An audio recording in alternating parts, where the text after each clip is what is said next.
Sex education के लिए अगर आपको खुल करके उन विषयों पे बात कर रहा है, लेकिन अगर उसे वैसे ही सेक्सुअली और फिजिकली महिलाओं को हरास किया जा रहा है, इसको अंजना ओम कश्यप कैसे लेती हैं? कैसे लेती हैं? एक बार प्रश्न जरूर पूछिएगा उनसे। मतलब हद ही होती है भाई, हद ही होती है। इतना चापलूसी, इतनी चाटुकारिता पत्रकारिता की कि आज आप स्वतंत्र भी नहीं हैं। और आश्चर्य होता है, शिक्षा और स्वावलंबी होने के बावजूद भी ऐसे पत्रकार लोग आज गुलामी कर रहे हैं। और यही कारण तो है ना।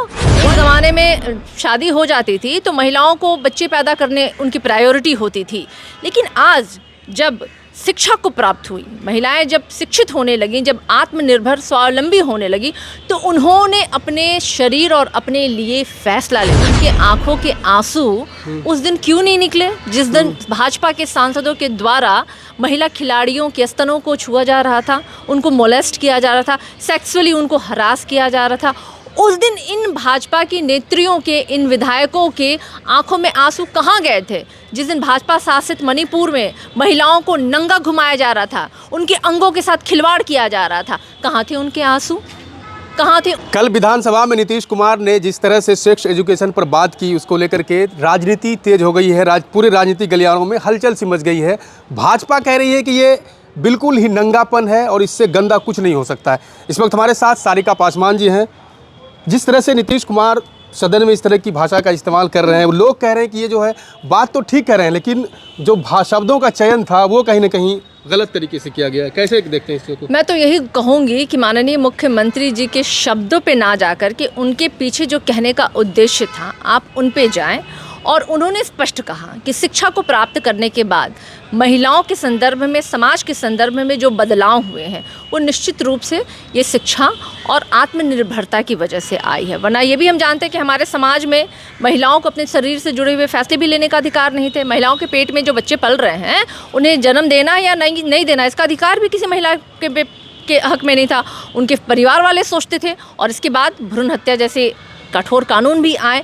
एक ज़माने में शादी हो जाती थी तो महिलाओं को बच्चे पैदा करने उनकी प्रायोरिटी होती थी, लेकिन आज जब शिक्षा को प्राप्त हुई, महिलाएं जब शिक्षित होने लगीं, जब आत्मनिर्भर स्वावलंबी होने लगी, तो उन्होंने अपने शरीर और अपने लिए फैसला लेना शुरू किया। भाजपा की कुछ सांसद विधायक जो हैं रोती हुई सदन से निकलती हैं और कहती हैं कि ये बिल्कुल ही घटियापन है। उनसे पूछिएगा ना कि उनके आंखों के आंसू उस दिन क्यों नहीं निकले जिस दिन भाजपा के सांसदों के द्वारा महिला खिलाड़ियों के स्तनों को छुआ जा रहा था, उनको मोलेस्ट किया जा रहा था, सेक्सुअली उनको हरास किया जा रहा था। उस दिन इन भाजपा की नेत्रियों के, इन विधायकों के आंखों में आंसू कहाँ गए थे? जिस दिन भाजपा शासित मणिपुर में महिलाओं को नंगा घुमाया जा रहा था, उनके अंगों के साथ खिलवाड़ किया जा रहा था, कहाँ थे उनके आंसू? कहाँ थे उनके आंसू? देखिए, जब बृजभूषण बैठता है इनके साथ तो ये हंसते हैं, खिलखिलाते हैं। और आज जब माननीय मुख्यमंत्री जी ने सदन के पटल से एक लेमैन लोगों को समझाने के क्रम में उन्होंने उस भाषा का इस्तेमाल किया। आज हमारे बिहार में जो अशिक्षा है, परसेंटेज तो कल सबके सामने था, बिहार जो है एक पिछड़ा राज्य है, गरीब राज्य है। ये कल की रिपोर्ट में सामने, और सेम रिपोर्ट जो है नीति आयोग की रिपोर्ट में भी था, हमारा बिहार जो है पिछड़ा और गरीब राज्य में शामिल हुआ था। और आज हमारे बिहार की जो अधिक जो जनमानस, जो जनसंख्या है, वो तबका जो आज ठेला रिक्शा, कुली, कबाड़ी इस तरह से हैं, गांव घर सुदूर में बैठे हुए लोग हैं, उन तक माननीय मुख्यमंत्री जी ने उस भाषा में उन तक समझाने की प्रयास किया कि जनसंख्या नियंत्रण के यानी सेक्स एक एजुकेशन के रूप में उन्होंने इस बात को कही। तो मुझे नहीं लगता इसमें अदरवाइज लेने की कोई आवश्यकता है। और फिर माननीय मुख्यमंत्री जी ने महिला सशक्तिकरण और महिलाओं के सम्मान में उन्होंने इस बात को कहा भी कि अगर मेरे शब्दों से किसी को ऐतराज है तो मैं उसके लिए क्षमा भी मांगता हूं। महिला पत्रकार हैं अंजना ओम कश्यप, वो कह रही हैं कि ये महिलाओं के साथ जो भाषाई हिंसा है, भाषाई हिंसा, और ये फूहर ही भाषा का इस्तेमाल किया गया, ये याद रखा जाएगा। भाषाई हिंसा और शारीरिक हिंसा, अंजना ओम कश्यप इन चीज़ों को डिफ्रेंशिएट कैसे करती हैं? डिफ्रेंशिएट कैसे करती है? अगर आपको कोई अगर सेक्स एजुकेशन के लिए अगर आपको खुल करके उन विषयों पे बात कर रहा है, लेकिन अगर उसे वैसे ही सेक्सुअली और फिजिकली महिलाओं को हरास किया जा रहा है, इसको अंजना ओम कश्यप कैसे लेती हैं? कैसे लेती हैं? एक बार प्रश्न जरूर पूछिएगा उनसे। मतलब हद ही होती है भाई, हद ही होती है, इतना चापलूसी, इतनी चाटुकारिता पत्रकारिता की कि आज आप स्वतंत्र भी नहीं है। और आश्चर्य होता है, शिक्षा और स्वावलंबी होने के बावजूद भी ऐसे पत्रकार लोग आज गुलामी कर रहे हैं।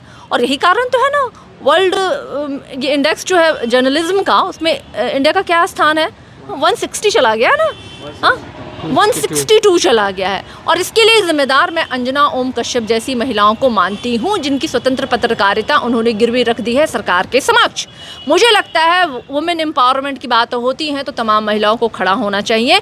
कुल्हाड़ी मत बनिए उस लकड़ी को काटने वाले, कुल्हाड़ी की लकड़ी मत बनिए आप, अंजना ओम जी जैसी तमाम महिलाओं के लिए मैं यही बोलना चाहूँगी। चलिए, बहुत बहुत शुक्रिया। इस वक्त हमारे साथ सारिका पासवान जी थी। बाकी आपकी क्या प्रतिक्रिया है? कल जिस तरह से मुख्यमंत्री नीतीश कुमार ने जो सदन में कही है, उस पर आपकी क्या प्रतिक्रिया, उन चीज़ों को आप कैसे देखते हैं? कमेंट बॉक्स में ज़रूर बताइए। देखते रहिए प्राइम अड्डा। मिलते हैं फिर किसी अगले वीडियो में, तब तक के लिए शुक्रिया।